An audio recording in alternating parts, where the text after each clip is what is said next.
One of the suspects has been positively identified as a drug dealer from the Youngwood Police's drug unit.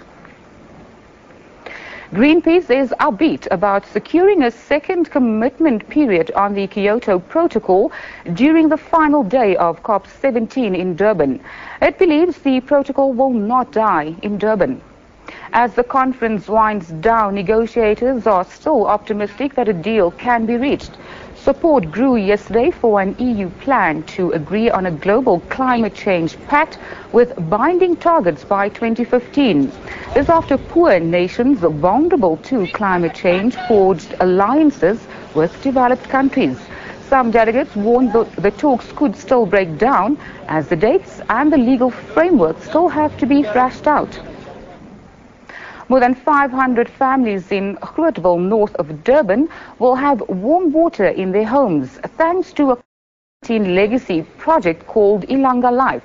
In a marathon fundraising drive, well-wishers have donated about 700,000 rand since COP17 started. Money will be used to install solar water heaters in low-income homes. Bringing warm water to low-income homes.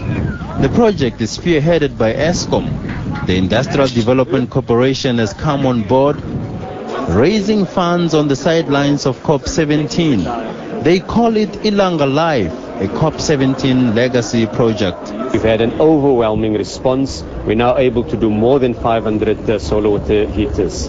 It shows the opportunities for the green economy to take the ideas of COP17 that are very general ideas and bring it practically into the homes of ordinary South Africans.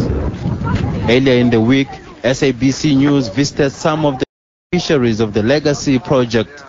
When I wake up in the morning, I just need to go to the kitchen, then turn the kettle on. Now it's very, very easy and the water is hot. When we want to bath fast, it's easy because there's no need to go to the kettle to on the kettle and wait for the time.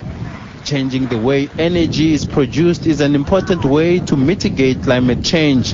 The solar geyser is able to warm water up to 65 degrees using solar power only. South Africa's vision is to use 100% renewable energy by 2050.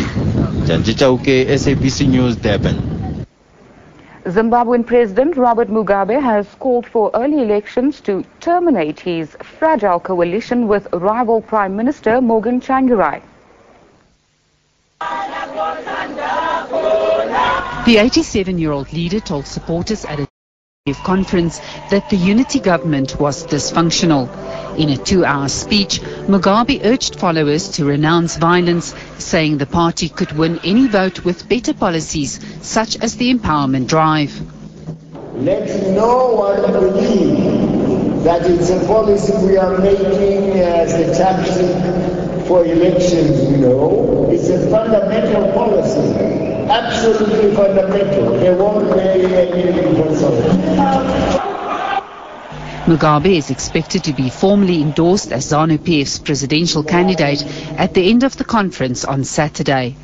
Political analysts say his allies are pressing for early elections, which are due in 2013, when Mugabe will be 89, fearing he may not be able to cope with the pressure of campaigning. In India, the death toll has risen to 70 in this morning's fire at a hospital in Kolkata. The fire